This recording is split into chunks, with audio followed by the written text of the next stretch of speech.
In this video, we will be talking about inheritance in C++. Well, inheritance in C++ or any programming language, it is no different from what we know about inheritance, right? So, what do we know about inheritance? A predecessor shares some of his properties with his successor. So, say a father has a green eye, and maybe the son will also have a green eye because of inheritance of genes, right? So, that is what we know about inheritance. Well, in programming too, there is no difference in the concept. There is a parent class and there are child classes which inherit some properties from the parent class. That is what inheritance means in programming, and we will see how to do that in C++. Now, why do we need inheritance? Well, say I have a class. So here I have an animal class. So I have some properties in the private section and I have some properties in the public section. And now I want to create 10 animals. Well, it's pretty easy, right? So since we know about arrays, what we can do is we'll just say animals or animal A 10. We have created 10 animals. Now let's say I want to create 10 tigers and 10 dogs also. And they all have these similar properties. But the only difference is that a tiger will also have another method called roar. So something like this, void roar, which will print roaring on the console. And similarly, a dog will have bark, right? So how do we do that? Well, if you think you're copying the classes and then uh, creating two different classes for tiger and dog and then creating two different arrays in a similar way, you're not wrong. It will work. But an efficient way would be to inherit the properties from this animal class. Well, if you see tiger and dog, both are animals, right? So both have a species name, both have an age, both eat, both sleep. But the only difference is that a tiger roars and a dog barks.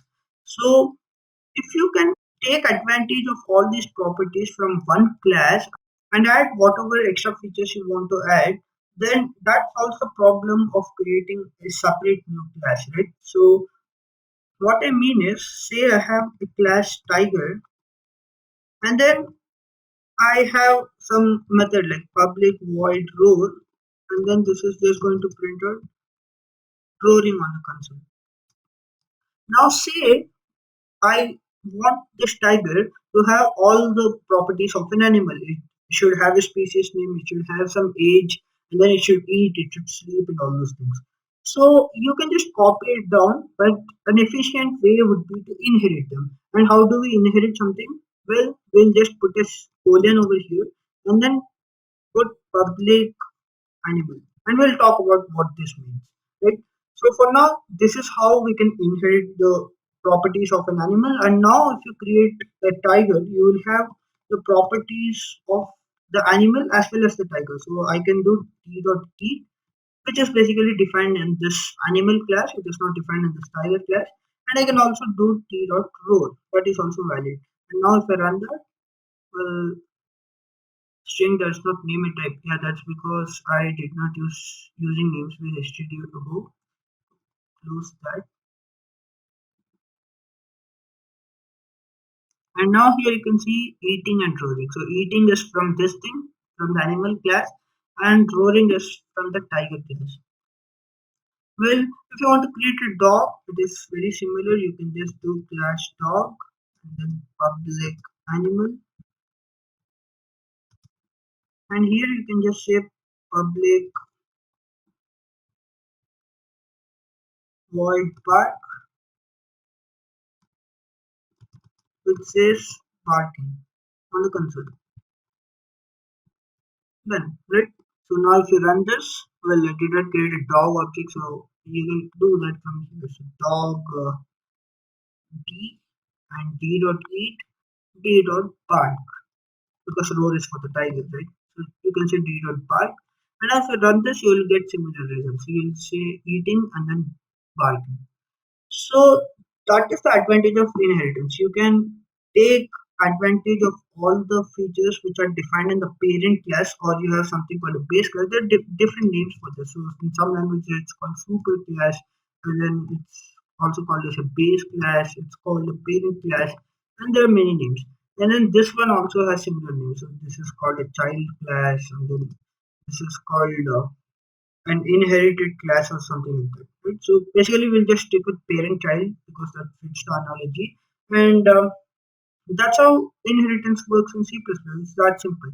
And now we'll just talk about these things, and we'll also see how to take full advantage of inheritance in later videos because it's not a one video topic. Inheritance is very vast, and then there are many advantages of inheritance. So we'll see what these things are in this video. We'll see how to do basic inheritance in this video, and then we'll see how to do multiple inheritance and all those kinds of complex stuff in later videos, right? So first of all, talking about this will specify where to inherit, and this class will specify from where to inherit. So this is to where and this is from where. So let me just write it down. This will specify where in Tiger do I have to inherit, and the other one will say from where do I have to inherit. So these are the things we are specifying. What we are saying is you create a class tiger which will inherit all the properties which it can inherit. Well, there are some restrictions, we'll talk about that. But this statement, this particular line means that create a class tiger which will inherit whatever it can inherit from this class, which is animal, and put everything in the public section. So that is what it means. So public means it doesn't mean that everything it is going to inherit is going to go into the public. It means that whatever it inherits just inherit as a structure. So if you see here you have private and public, right? So when you're inheriting it as a public inheritance, what you're doing is you're just maintaining the structure. So a private anyway doesn't get inherited, so if you have anything else that is going to go into that section and public things will go into the public section. Well, you can do private here too, so you can do something like private. What this will mean is it doesn't maintain the structure. It will just put everything inside the private section. So all everything it inherits go to the private section, and these methods are now not accessible from here. So now if you run this, okay, I inherited in the tiger class, so let's just make dog as private. And now if I try to run this, I'll be getting an error. Why? Because I have made it private inheritance. That means whatever I can inherit, I'll put everything in the private section. So something like this will be created inside the memory, and these two things will go inside here. So private doesn't get inherited. So doesn't get inherited. So private members don't get inherited, they are private to that particular class. What gets inherited is public and protected. So remember protected from our video on classes. Well, we talked about protected very briefly over there because we told that protected is better understood in inheritance. So we'll talk about that now. Well, protected is basically when you have something which you don't want to share with the objects, but you want them to be inherited. So something like this. I don't want species and age to be accessed from objects of this class. If I create an animal object, I don't want the species and age to be access from that object, but I want those things to be inherited. So at that point of time, I will make these two things as protected members. So protected means I cannot access with an object, but I can inherit them. So what I can do here is instead of private, so let me just remove this, I can just protected here. So protected. And now actually these two things go inside tiger and dog. So if I do something like public here, well, as I told you, it maintains the structure, right? So if I do public here, and then I'll just create another method, right? So void set age, which will basically set the age. So int age, and then this age, you can see here, age is actually coming here, which is basically not defined in this tiger class, but it got inherited from this protected class, sorry, this animal class. So if I do this age equal to age, it is going to work. And what we can do here is I'll just say tiger t, and if I do t dot sorry t dot set age to something like 10, and then we can also retrieve the age. So let's say int get age, get 10 age. And if we try to print that age, so if I do cout t dot age, sorry, t dot get age, and if I look in the console, you will be seeing 10, which we have set here. And that age is actually derived from this animal class, right? And now if I try to create something like animal or even tiger, if I do tiger dot age, I won't be able to access it. So if I do t dot age equal to 10, I'll be getting an error. So it says, if you look in the debug console, it says that int animal age is protected. So that means that I cannot change that. It is like a private member to the objects, but it's like a public member for the inheritance. So that's what protected means. So this is for the private. So this I did not change this method. This is for the private thing. For protected, it means that it can be inherited but cannot be accessed by objects. Public means that it can be accessed by the objects as well as it can be inherited into other classes. So that's all about basic inheritance in C++. So again, as a recap, this will specify where to inherit. So if I do protected here, what is going to happen? If I do protected here, everything is going to go inside the protected function. So why do we want to do that? So let's say I want to create another thing like for now, let's say tiger baby. It's the baby of this tiger. So if I want to inherit something from this, I can do something like this public tiger, which is completely allowed. Now what is happening? Something from here is going to get inherited inside the tiger, and something from tiger is going to get inherited inside this class, which is called tiger baby. And that is how inheritance works, and that's how it boosts your programming. In this video, we'll be looking at the different types of inheritances we can perform in C++. So before beginning, I would like to kind of put a note here that whatever we are going to discuss today are not to be taken as the only things available for you, right? So these types of inheritances or frameworks, as I call them, these are to be used only to model your program. So there are many kinds of problems which cannot be directly solved using the 4 or 5 types of inheritances we are going to discuss today. So you need to kind of model the problem and use a combination of one or two and maybe sometimes even all 4 types of inheritances and then create one, and actually that is mentioned as an inheritance, as a type of inheritance for you. So the point is you need not remember all these things, but as a computer programmer you're supposed to know that these things exist, these frameworks exist. These are nothing but just to help you model your program and not to be used directly but to be used along with proper planning and then kind of modeling of your problem. So the inheritance problem has been there for decades and it's not completely solved even now. There's no kind of hard and fast rule to say that this particular inheritance model will do better than that, or for this particular problem only this model will work. There's nothing like that. You can try with different models of inheritances. You can try to combine 1 or 2 types and then come up with your own custom type and all those things. So these are just like a starting point for modeling your problems, right? So with that, let's get started. So here I have pulled up a website which is studenttonight.com. So what we are going to do from this website is we are just going to refer the names from here and then the images. So here they have beautifully provided kind of images here to visualize how the inheritance would look like, and then we'll implement that in code, and we'll use the same notation here. As here you can see they have used A as a superclass basically, which is the parent class, and B is the subclass, which is the child class. So we'll use the same naming in our code too so that you can relate with this, right? So let's get into it one by one.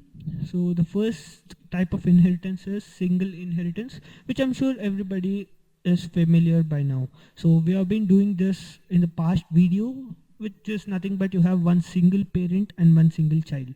So to implement it quickly, let's just create a class A, and we'll keep this simple. We'll just have a constructor and destructor, right? So to create a constructor, you just put a function definition just like that without any return type, and then inside this you can pass in parameters, but for now I'm just keeping it empty. So here we'll just say constructing a, right? We'll see in a moment why we are defining these constructors, right? So we again need a destructor. So for destructor, what you need to do is put a tied symbol before the constructor and define the constructor as it is. But here the only difference between a constructor and destructor is that destructor is meant only to destroy the object, right? It is only meant for destructing the object when it gets out of the scope, so it doesn't take any arguments. So you cannot pass anything here, unlike in constructor. You could do something like int a in a constructor, it is allowed, but in destructor it is not, right? This is just to kind of debug your program when your object is getting out of the scope and all, right? So here we'll just say destructing a, and that makes a. Now let's create another class similar to this, class b. So copy that, paste that, and we just need to replace it. So replace all a with b, and you need to match case from the cursor, right? So replace that. You don't need to replace these things, you need to replace these things.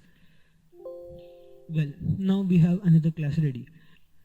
Now to inherit a inside b, I hope you remember that you just need to put a colon and then the access specifier where you want to inherit inside b.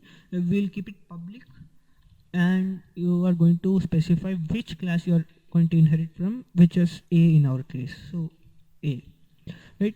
So here we have a single inheritance as shown in this picture, right? So you have one parent class which is getting inherited into a child class. So here you can see parent class is a, and a is getting inherited inside b. So now if you create an object of class b, so if I say b obj, obj stands for object, so and run this thing. So well, I did not put any new lines here, so just put that so that we can differentiate the output and kind of run through what it actually means, right? So after putting the new line, you have this output, and let's break it down, right? So first you have constructing a and then constructing b. So if you observe here, we are not constructing a at all, right? But why is this statement coming? This statement should only come when I create an object of a, right?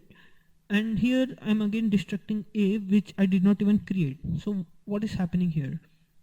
Well, object creation is called instantiation, right? So it's called something called instantiation. So what it means is you're going to create a virtual object. It doesn't actually exist, it's actually not a physical object, it doesn't exist in the memory. What it means is, since I'm inheriting from a, for a computer, inheritance means you need something from a inside class b, and everything is not defined inside class b. So in our case, there's nothing special about a and b, right? So a just has a constructor and destructor, and b also has a constructor and destructor, and practically there's nothing to inherit from a. But for a computer, it doesn't look at those things, it just knows that it needs to inherit from a inside b. So assuming that a has something which b doesn't, it first creates a kind of instance of an class instead of the parent class, which in our case is a, and then it will pass on those properties to class b. That is why in the console, when you're creating an object b, you're seeing constructing a first here. That is because since a is the parent class, it assumes that there is something important inside the parent class which is not there in the child class. So that is why you are inheriting, right? That's the main purpose of inheritance. That is why the compiler is built to do that. So first it will construct a, then it will construct b, and while destructing, it will destruct in the reverse order, right? So construction happens from a to b, that is parent to child, and destruction happens from B to A, that is child to parent. And this will continue for any level of inheritance. We'll just see what levels are, right? So this is basically the simple inheritance or the single level inheritance in C++, right? Now let's move on. You have multiple inheritance. Multiple inheritance basically means that you have multiple parents for a single child. So here has demonstrated with two, but there you can have, as you have mentioned here, you have classes which can inherit from more than two classes also, right? It totally depends upon your problem. Now to do that, it's almost similar. You just need to take this out. You need to duplicate this class B. So take this, copy that, and replace this thing. So you need to replace B with C. So replace, yes, yes, yes, yes, yes, and well, you can do this manually, right? Now I have a class C and also an object of class C, and to inherit multiple classes, what you need to do is just put a comma, right? So if you just put something like public A, this is just single level inheritance. Basically what it means is A is the parent, C is the child, and C as a child is inheriting everything from parent A, right? That is that. And for B you just put a comma and then put the access specifier. I'm just going to keep it public here. You can do protected or private as per your problem, but for now let's just keep it simple. We'll just use public for all our inheritances, right? So public A, public B. Now you have multi-level inheritance, sorry, multiple inheritance, right? And now if you run this, you have this kind of output. Now the thing to be noted here is it's almost similar, right? So first A is constructed, B is constructed, then C is constructed. C is basically the actual class which we are working upon, and then the destruction is just the reverse order of construction. The thing to be noted here is if you change the order of inheritance over here, it will be affecting the order of creation also. So here I am first inheriting A, then inheriting B. It reads from left to right. So basically first I'm inheriting A, then I'm inheriting B. Now if I change this order, if I make this B, and if I change this as A, and now if I run this, that order will be swapped there too. So if you see here, first it has constructed B, that is because it is appearing here first, and then A is constructed, then C, and basically this order is just reversed while destruction, right? So destruction follows that same procedure. In the order construction happens, destruction happens in the reverse order, right? So that is about multiple inheritance. This order matters, and you can have as many classes as you want inside this particular class. You can inherit from multiple parent classes, right? So if you had more another class, so say public some D and private E, all this is possible. Basically it will just construct the classes in this order. First B will be constructed, A will be constructed, D will be constructed, E will be constructed, then C will be constructed, right? So that is about multiple inheritance. Now we can move on. Just take out this website, and here you have something called hierarchical inheritance. So in multiple inheritance you had multiple parents. In hierarchical you have multiple children. So that is the difference between multiple and hierarchical. You have one single parent, and that single parent is inherited by multiple children. So we have already worked upon one of the examples on this particular hierarchical inheritance structure. That is when we were discussing about the animal class. So if you remember, we had a class animal, and both classes like the tiger class and the dog class inherited from the animal class. So that was an example of hierarchical inheritance.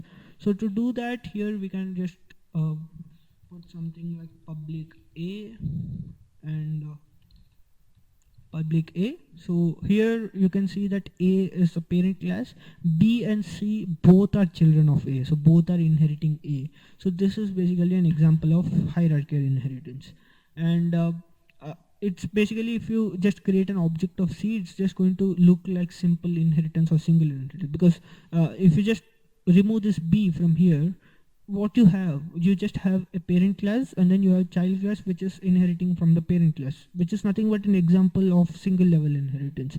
So basically it works in the same way. So now it'll output something similar to single level inheritance. Just see the parent class constructed, the child class, and the destruction in the reverse order, right? So that is about hierarchical inheritance. And now the other thing is multi-level inheritance. Now the difference between multi-level and multiple inheritance is that in multiple you have multiple parents, but in multi-level you have a tree kind of structure. So a multi-level basically is kind of more generally used inheritance framework, because this basically transits from a more generic class to a more specific class. So what do I mean by that?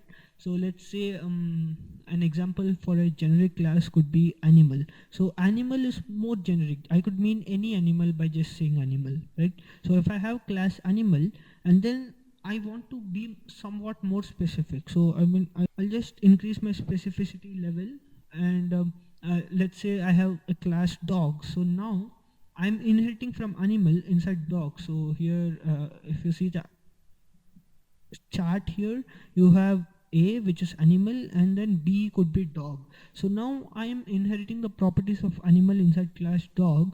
And if I want to be even more specific, like choose some breed of dog, for example, so that could be C. So basically, you are moving from a more generic class of objects to a more specific class of objects. So that is why multi-level inheritance is basically used mostly. But as I told you, it doesn't have to be. It totally depends upon your problem, right? So let's quickly implement this. So the way you implement is, you have A, B is inheriting from A, then C will inherit from B. So this is multiple, right? Multi-level is, you have two or more parents and the child will inherit from them. And in multi-level you have a tree kind of structure, right? So now if you run this, you will get a similar output for what you saw in multiple. Basically the order matters here. So first the parent is constructed, then the B is basically the child of A, then C, which is nothing but a child of B, and then the destruction will happen in the reverse order, right? So that is about multi-level inheritance. And then in the end you have something called hybrid inheritance. So hybrid inheritance is nothing special. It's just it's just kind of combination of all these kinds of inheritance. Here it is just said that it's a combination of hierarchical and multi-level.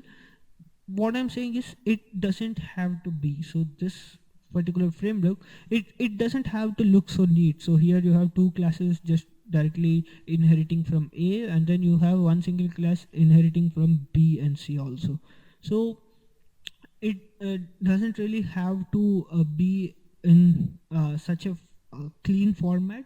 It totally depends upon the problem, on the way you are going to solve your problem. So hierarchical, or sorry, the hybrid inheritance or the virtual inheritance basically means that you are going to create a custom model, custom inheritance type by using these four types. So the single, multiple, multi-level, and then hierarchical. You're just going to use a combination of these types and then create a custom model which may look like this. So here if you see, if you just close this D part, what you have here is hierarchical, and then here you have multiple, right?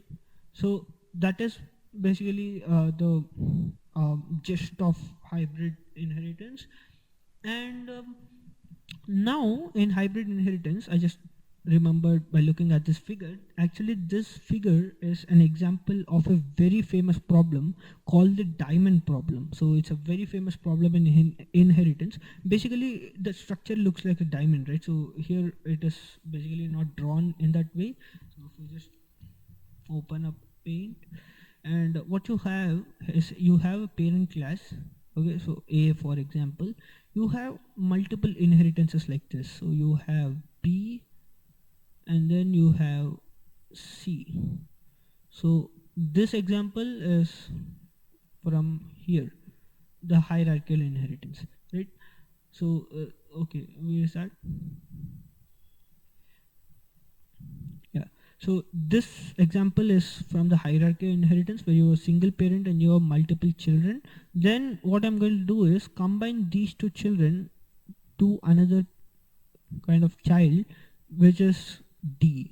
And what is this example from? So if we just remove these things, don't consider this, just consider BC, and then you have D. It is basically an example of this thing, right? Multiple inheritance. So here you have a hierarchy, and then here you have multiple, and this structure, which looks like a diamond, is a very famous problem because this doesn't know from where it should inherit. So see, if you're taking this particular path, so from A to B, B to D, then you know that you just need to inherit A. But if you're taking this part, because it is also a part of the parent, right? So C should also be inherited, and for C, A should also be inherited. So the problem is, should this inheritance happen? Because it's already happened, right? In case of B. So if we just search for that, you will have a more concrete explanation of that. So diamond problem.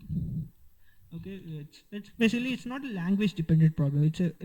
It's the problem of multiple inheritance. Okay, so here you will find a more clearer example. So basically, it says the same thing which I said here. So name and age needed only once. That is basically the person class should be created only once. But if I'm taking this path, I will be creating this. But since this class, which is faculty, is also an parent of TA, which also has to be created, so should I include the person class again or not? So that is the main question, and we will be solving that by using something called abstract classes. So here you will be seeing some examples of that used here, the abstract class methods. But since we did not discuss it till now, I'm not going to go into detail right now. We'll be going into detail in the next video. But this is the problem. You can read this to get some more insight into this. And that's it for types of inheritance in C++. In this video, we'll solve the diamond problem which we discussed in the previous video. So if you remember that, I had referred you this particular website where the diamond problem is beautifully illustrated. So the diamond problem is, you have a base class or a parent class from which multiple classes are getting inherited, and then you have another child class which are using the inherited classes as the parent classes. So let's quickly create a program version of this. So let's say class A, and we'll again keep this simple. So we'll just say we'll just have a constructor and destructor as we had in the previous example. So you have constructing A, and you have a destructor which says okay, destructing A, and we need to create another class B. So create that, and we need to change the A to B. So the A is going to change into B. So replace,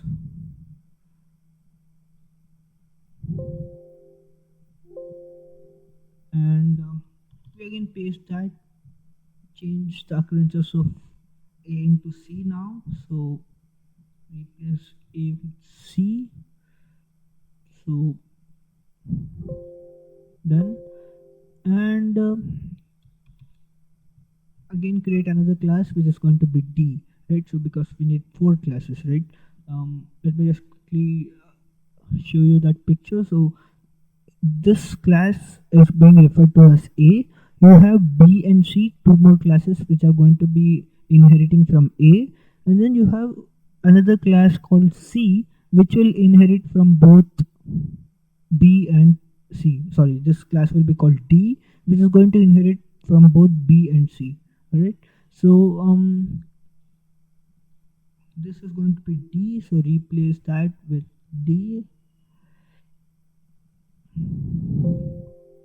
and done. So now let's make the inheritances quickly. So class B, as I told you, is going to inherit from A. Class C is also going to inherit from A.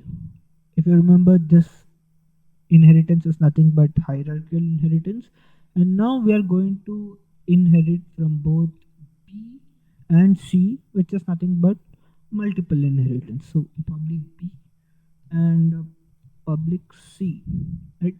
And now we'll create an object of D and we'll see what exactly the problem is. So D, say obj, and now if you compile this, what do you have? Okay, I again forgot to put those new lines.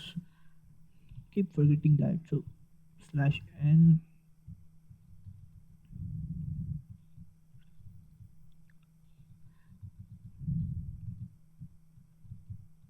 over here and over here. Well, now if you run this particular program, what do you have? You have constructing A, constructing B, constructing A, constructing C, and then constructing D. And that makes sense, right? Because we're first inheriting from B, and B is in turn inheriting from A. So first B is going to be created, which basically means that A is first going to be created, then B, and that is going to get inherited into D. Then you have C, which again inherits from A. So first A is created, and then C is created, and then you have created the D, right?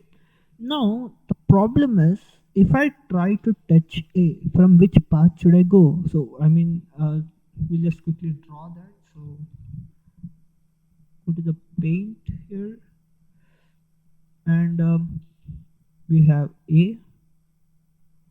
You have two classes, B and C. This,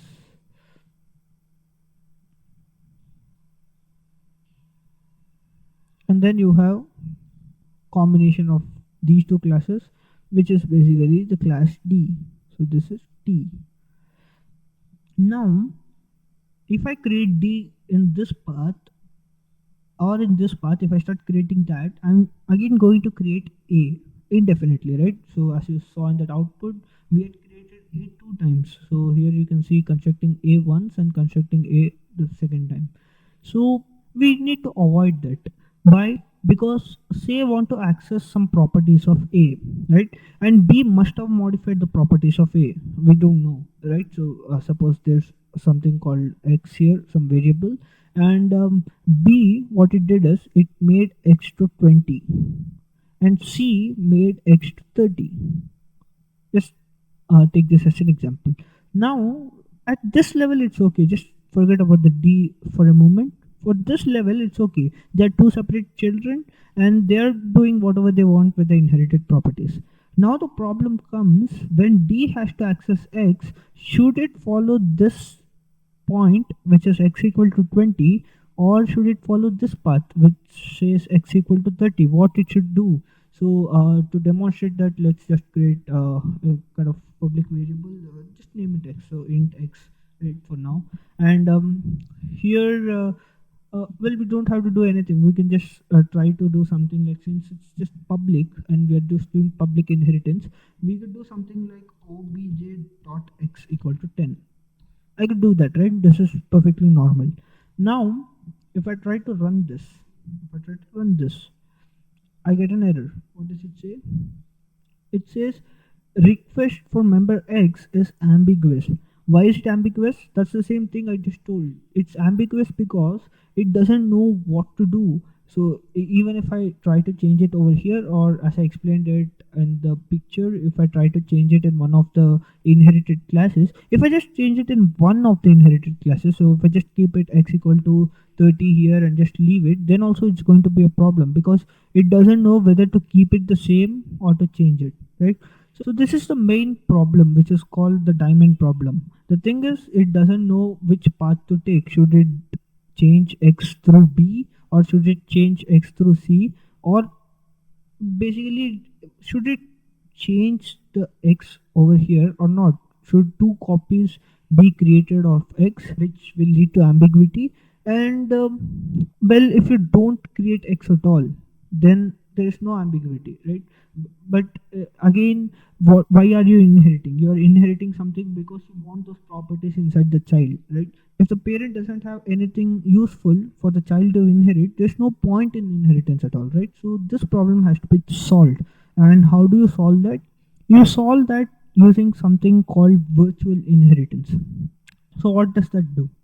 Well, if you see here, what we're doing, we're just creating two copies of A, right?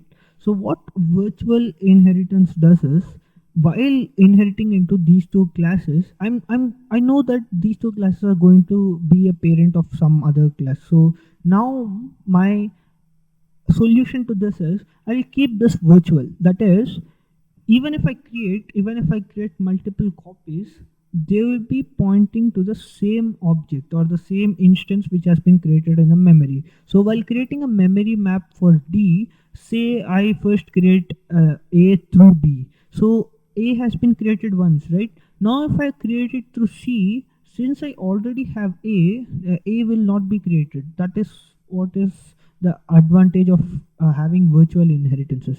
So to do that, what we do here is, instead of directly inheriting A, we just do something like virtual public A, and we'll talk more about this virtual keyword, right? For now, just keep it like this. So you have virtual public A, which is basically a virtual inheritance, and then you have virtual public A over here. Now, as I told you, A will not be recreated again and again. So if you have 10 classes like this, if you just stop at those classes, if I just access B and C, there's no problem. The problem arises only when I want to go up a level, right? So I want to directly access the X of A. If I had some X of B over here, and if I try to access that, I won't be having a problem because B is a direct parent, or C is also a direct parent of D.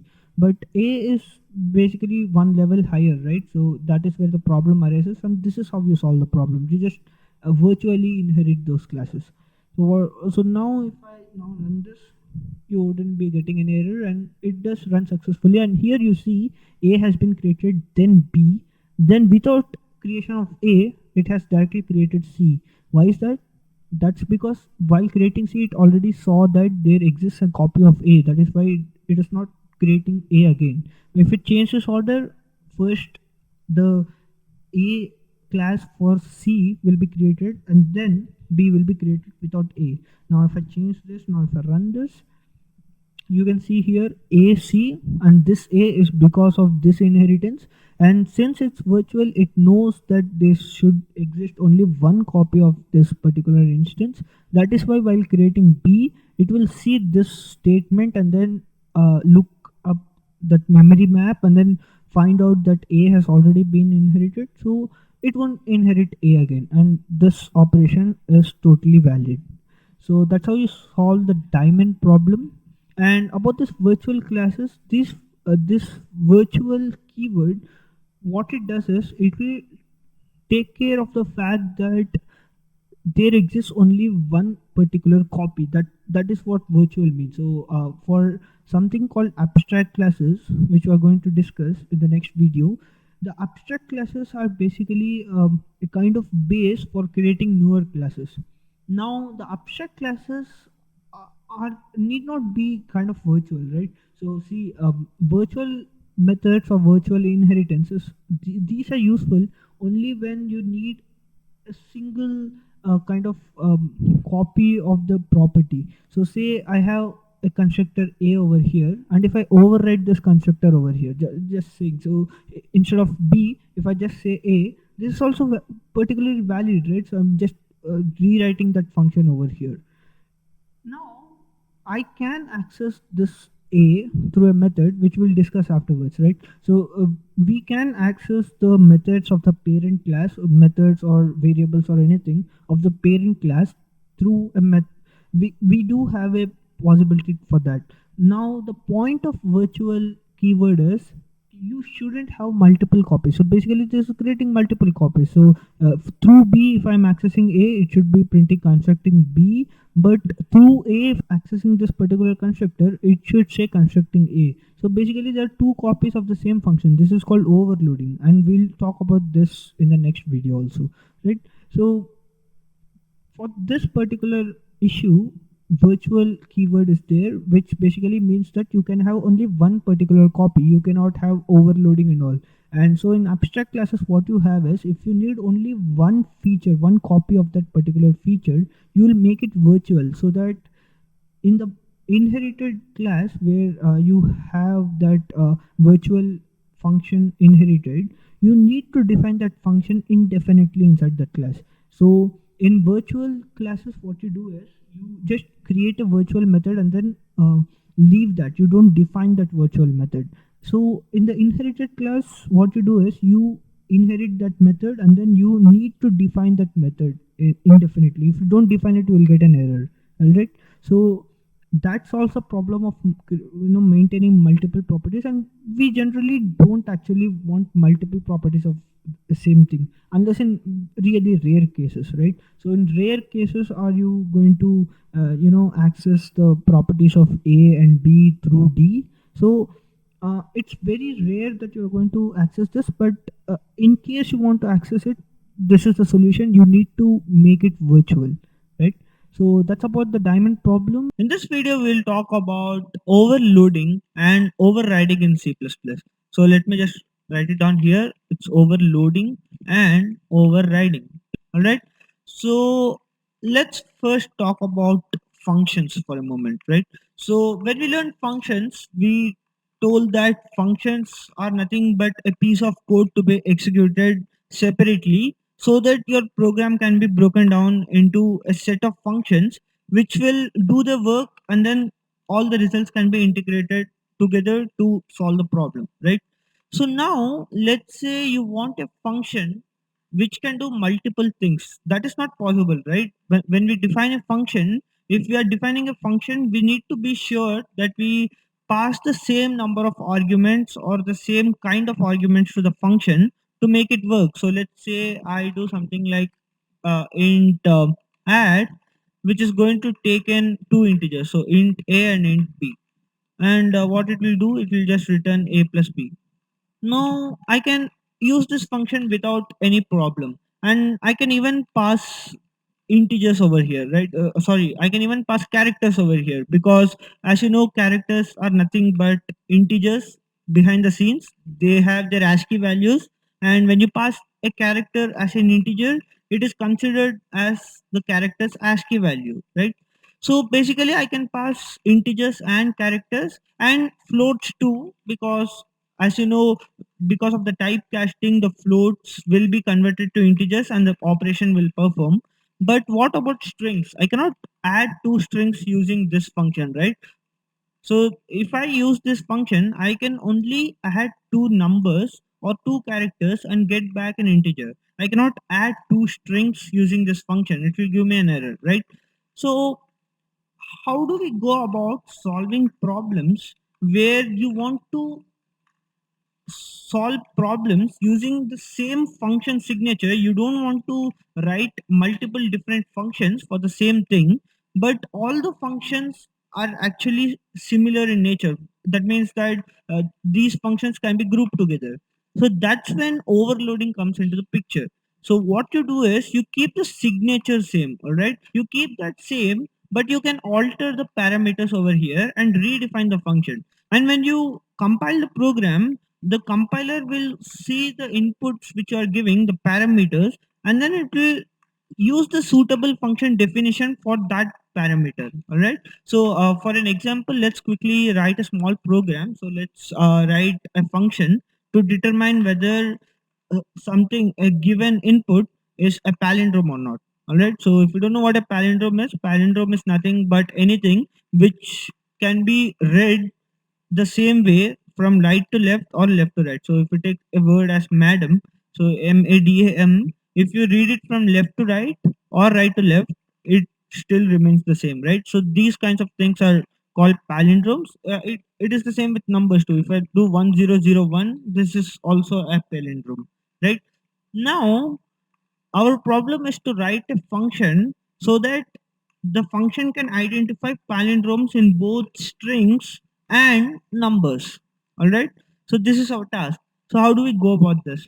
Well, writing for strings is pretty easy, right? So let us first write a definition for that function. So let's say bool, because we are going to return a true or false, and it's called palindrome, and it will take a string. So let's call it str for now, right?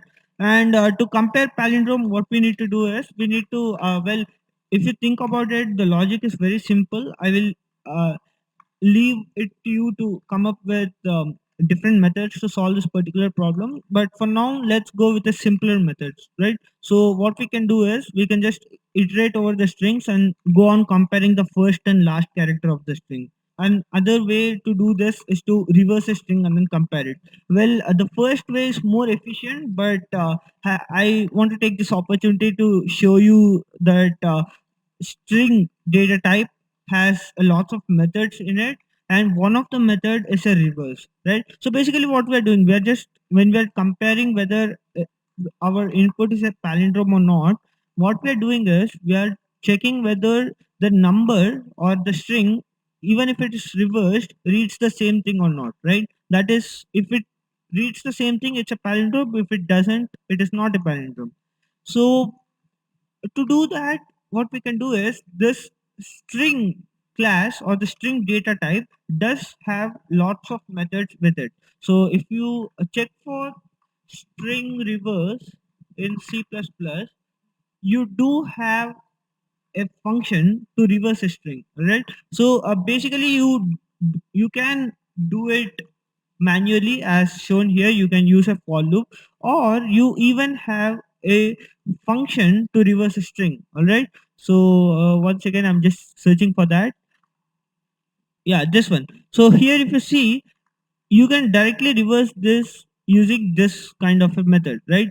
So I'll just copy this thing so that I don't have to write it again. But basically this is the way you can reverse a string. And as I told you, the other way would be to just compare the first and last characters and so on, right? So you compare the zero and the last character, one and the last but one character, two and the last but two character, and so on. So if you just compare that, that will be more efficient.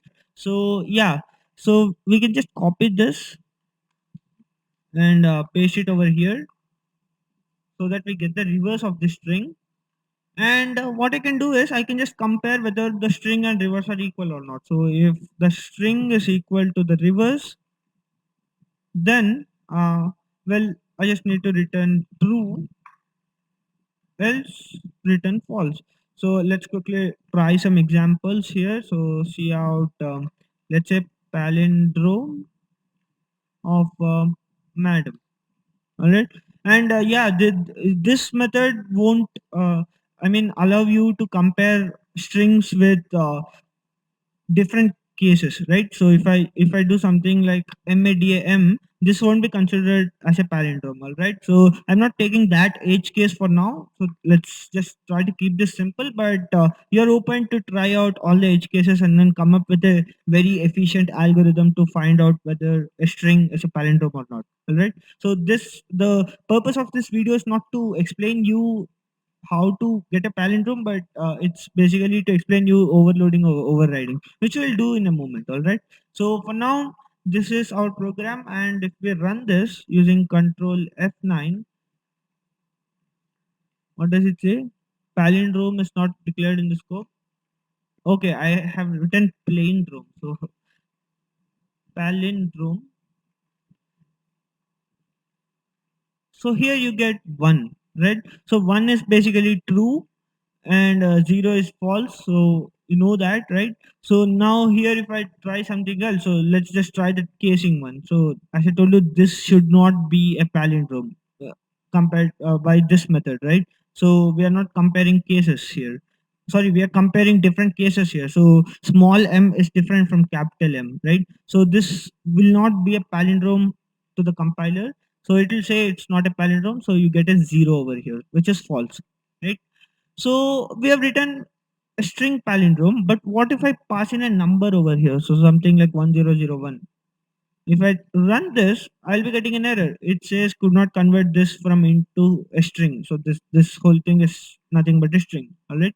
So to to make this function work even for strings, either what I can either do is I can just say palindrome string and then define an entirely different method for integer palindrome, or what I can do is I can just say bool palindrome. So notice that the signature is same, the return type and the name of the function is same, but here I'm just going to say int n. All right. So here I'm keeping the integer, and to find the reverse of an integer, you have a small logic. So I'm not going to go through the logic. Basically, what you do is you have a multiple, or very well we can just copy and paste that logic from here, since we're not discussing about palindrome. So let's say int palindrome C plus plus. Why do I keep writing plain Rome over here? So yeah.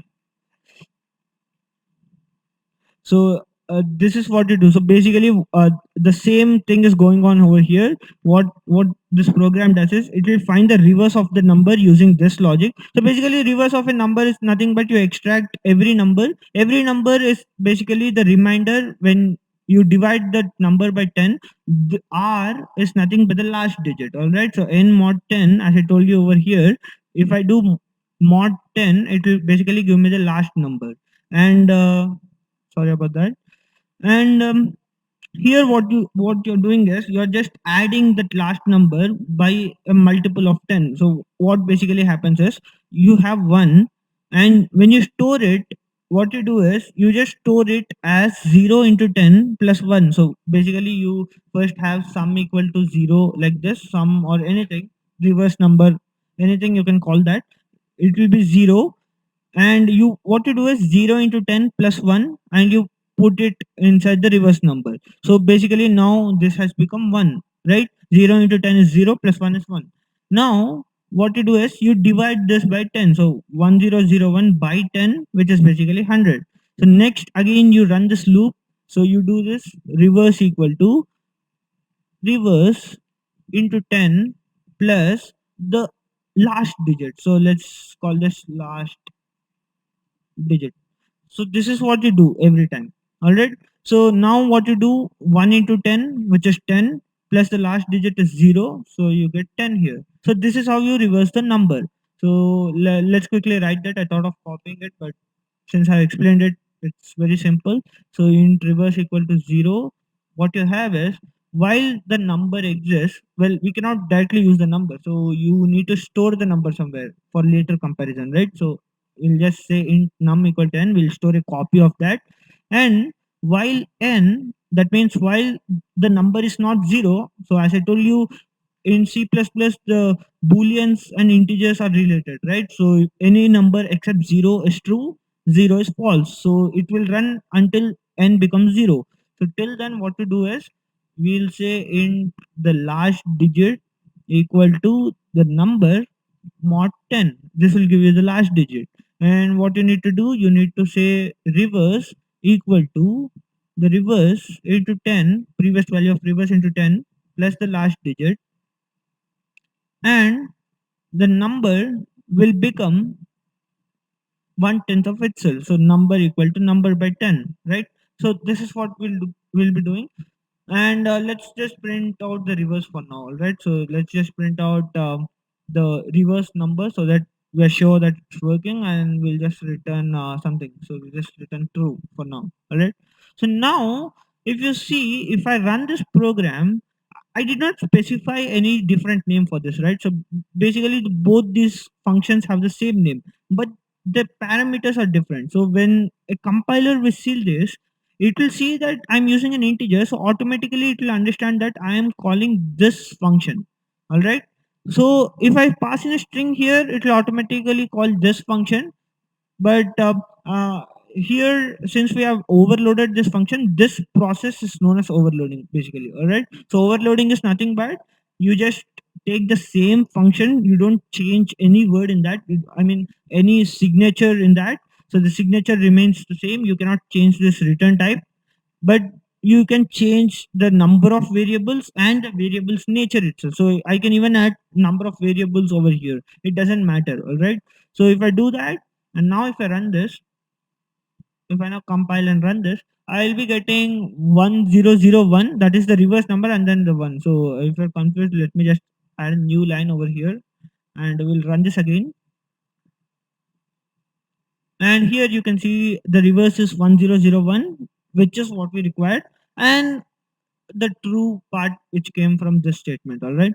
So now, since we have the reverse, it's pretty straightforward, just like this one, right? So you can just do something like if the number which we saved, this one, is equal to the reverse number, then it's basically a palindrome. So return true, else return false. So even if you write else, it doesn't matter, because if this is true, it will directly return it. So I'm skipping the else part. So return false over here, and this should do, right? So now if you run this program, what you have is a palindrome checker for both strings and integers. So I can even pass integers over here, and I can even pass strings over here. So let's say Malayalam.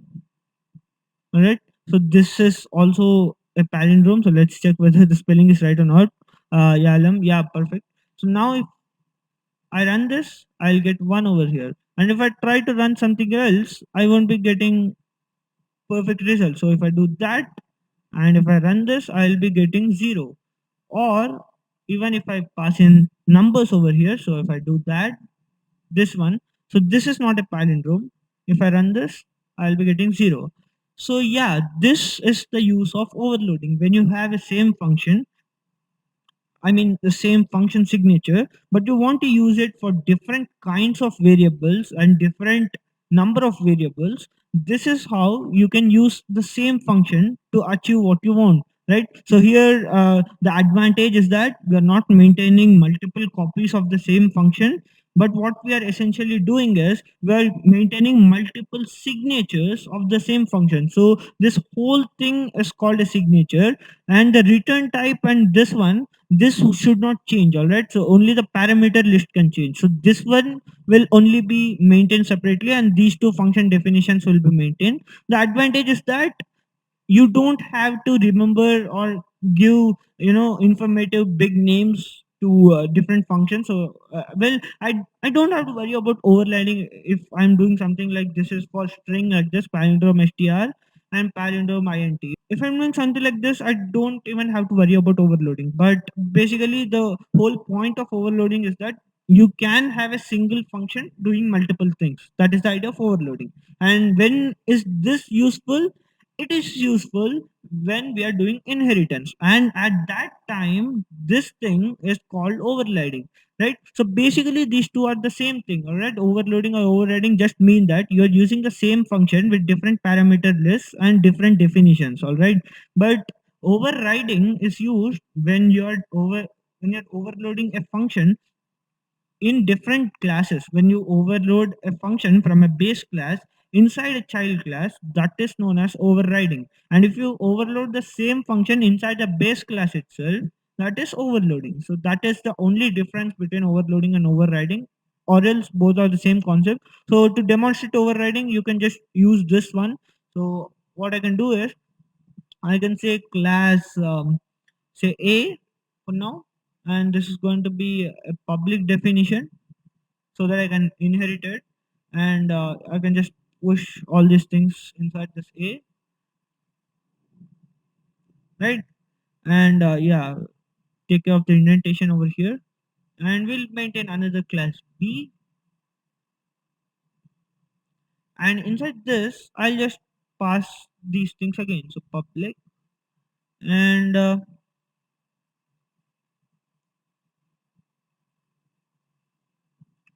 pass it over here, right?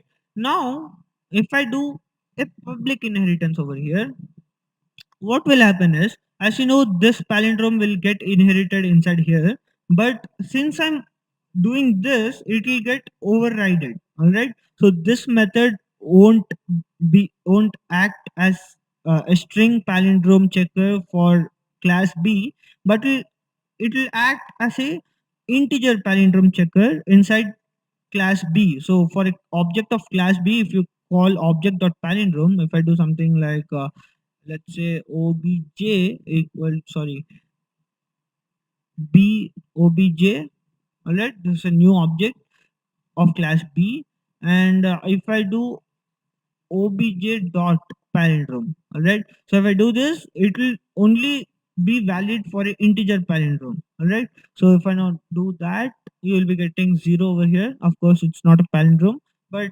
if I do that and run this, I'll be getting an error. It says it is not integer.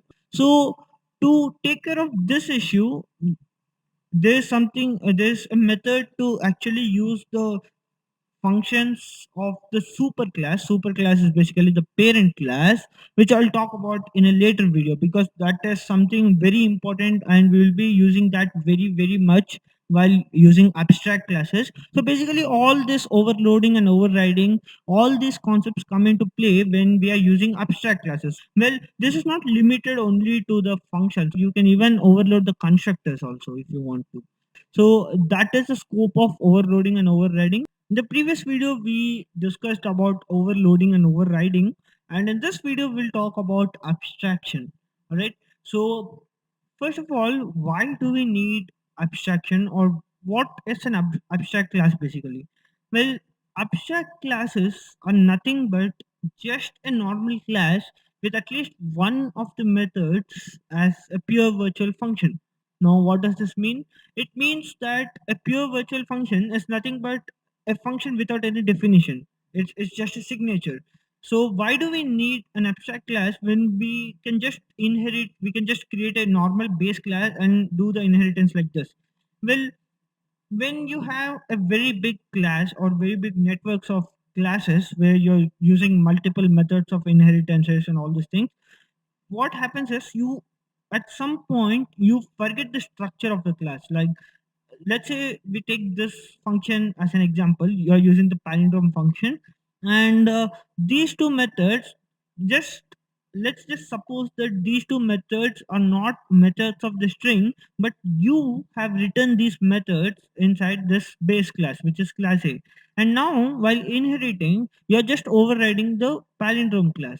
Now let's say I want to access the string class from class B, because I'm not going to, I don't know that there exists a class A, which is the base class of uh, this class B. I just know that I created a method from class B because this definition won't be visible to me, right? So as I told you, we will be writing these class definitions inside different files. So when I use that function, when I use that class to create an object, so what I'll be seeing is this thing. So from here, I cannot make out what is the base class or what is the super class or what is the parent class and all these things, right? So what I can tell is this function, I cannot even tell whether this function overrides something or not. For me, this is a completely new class. But inside, let's say you're just overriding this function, and suppose you forget to override these two functions, which may be a dependency. For right now, it is not a dependency at all. But let's say that while overriding, you do need these two functions, not necessary for the palindrome function, but for some other function, these two functions, r begin and rn, are written by you inside the base class, and they are necessary for the overridden function to perform. So in that case, you are going to get an error and you need to figure out what happened, right? So for this particular problem, for this problem where you forget the structure of the class at, at some point, abstract classes are introduced. So abstract classes, what they do is they have a tendency to just create function signatures. They don't implement the functions, they just create function signatures, so that when you get the functions, you need to write them, you need to define them indefinitely. You can't skip the definition. So that kind of function is called a pure virtual function. Well, virtual we did here, here off in while discussing the diamond problem, right? So the virtual keyword, what it does is it will take care of the fact that there exists only one instance of a class if multiple instances are coming. So a virtual function will also do the same thing, a pure virtual function, but the only difference is that every time you implement it, it will be considered as a new function. It won't be considered as something coming from the base class, right? So let's see how to implement that. What you do is you just write the function definition. So let's say int test. It can be anything, right? So int a and b for now. And what I'm going to do is to make this pure virtual and to make this whole class as an abstract class, I'll just do virtual int test equal to 0. And this statement, this two extra statements, will make this function as a pure virtual function and the whole class as an abstract class. Now, what is the result of this? Now, if I try to run this, I'll be getting an error. What does the error say? It's at the creation of the object from class B. It says that it cannot declare a variable of an abstract type. Now, what is the abstract type? Abstract type was A because B does not have any pure virtual functions.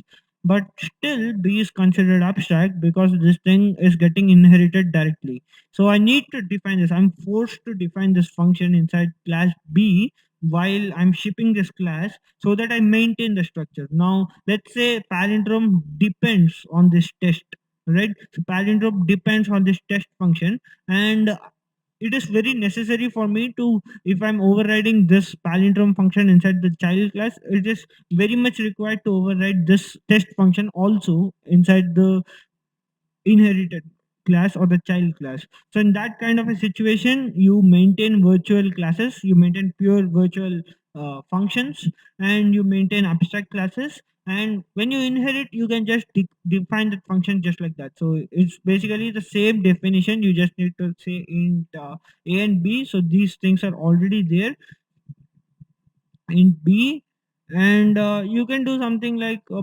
return a plus b, a simple function.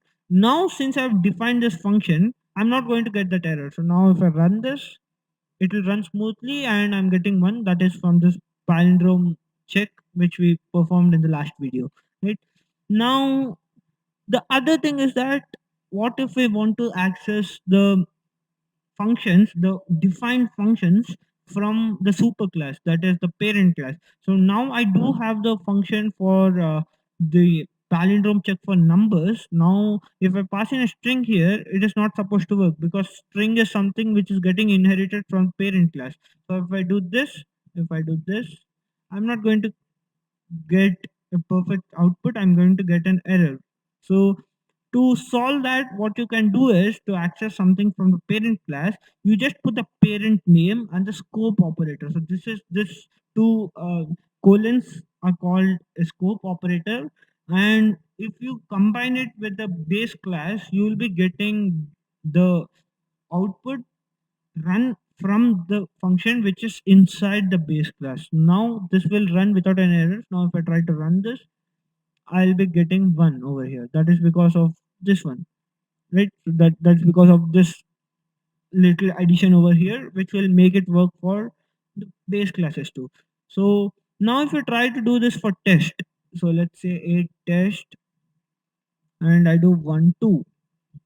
So because test will take two numbers, right? Int A, int B. Now if I try to run this, what will I get? I get an error and it says undefined reference to this function.